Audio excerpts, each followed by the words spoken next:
Bienvenue à la session 7 intitulée « L'éducation à la culture de la paix ». Avant d'aborder notre nouvelle session, nous allons faire un rappel de la session précédente. Prenez 10 minutes pour discuter et partager sur la consultation que vous avez faite avec votre classe.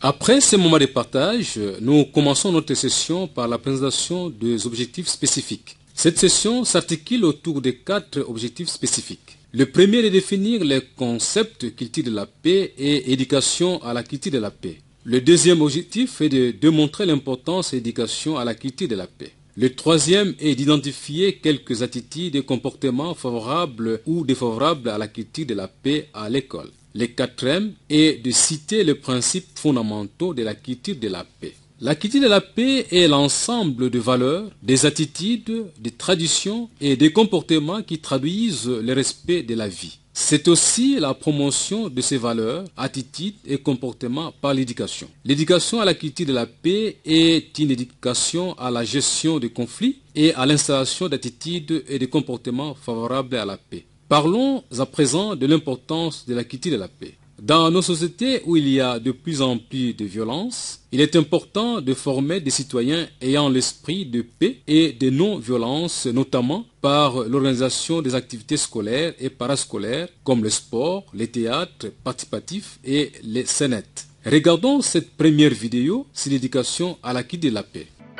Bienvenue au module 9, session 7, chapitre 3. À l'école, les enseignants ont organisé un match de foot.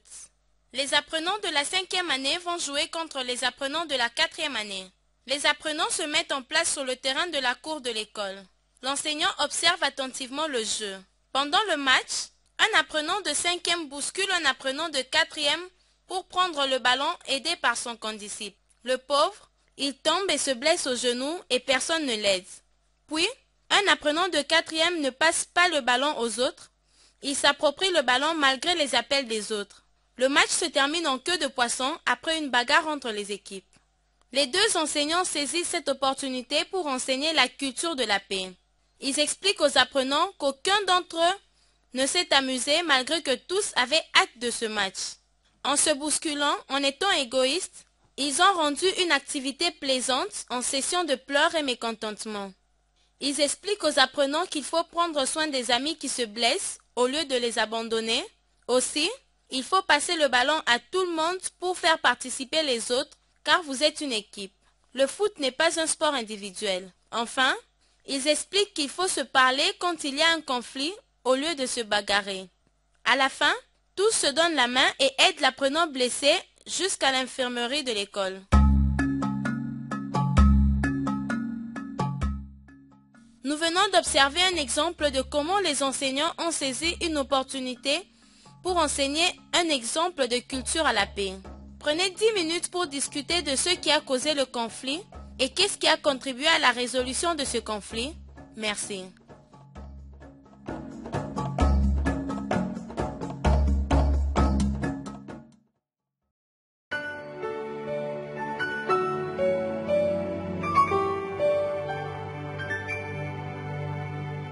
Passons maintenant aux principes fondamentaux de la culture de la paix. En conformité avec le programme pour une culture de paix de l'UNESCO, nous pouvons retenir 8 principes fondamentaux de la culture de la paix, à savoir 1. Le renforcement de la non-violence et du respect des libertés et des droits fondamentaux de chaque personne. À l'école, cela veut dire que les enseignants démontrent et pratiquent la non-violence et respectent les libertés et droits fondamentaux de leurs collègues et de leurs apprenants. Ça veut aussi dire qu'ils enseignent à leurs apprenants des stratégies de non-violence et de respect.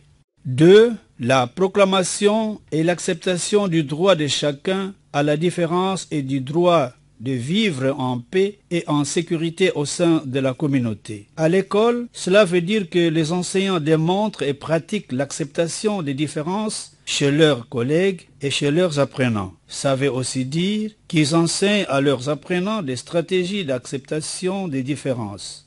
3. La vie en commun de toutes les cultures dans la compréhension interculturelle, la tolérance et la solidarité. À l'école, cela veut dire que les enseignants démontrent et pratiquent la compréhension interculturelle, la tolérance et la solidarité. Ça veut aussi dire qu'ils enseignent à leurs apprenants des stratégies pour pratiquer la compréhension interculturelle, la tolérance et la solidarité. 4.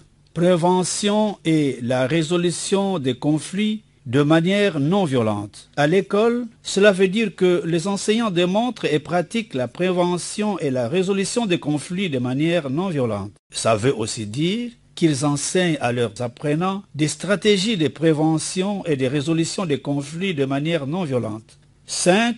La garantie de la clarté, du partage et de la libre circulation de l'information. À l'école, cela veut dire que les enseignants sont clairs, honnêtes et francs les uns envers les autres. Ça veut aussi dire qu'ils enseignent à leurs apprenants des stratégies pour être clairs, honnêtes et francs les uns envers les autres. 6. La non-imposition de la culture et de la paix de l'extérieur. 7. L'existence de la culture de la paix dans chaque pays et dans chaque région selon son histoire, ses cultures et ses traditions. 8. L'avènement d'une culture de la paix appelant la pleine participation et l'autonomisation des femmes. Prenez 20 minutes et en sous-groupe de 2 ou 3, choisissez un des 8 principes fondamentaux de la culture de la paix de l'UNESCO et pensez à 3 exemples ou idées pour le promouvoir dans votre école.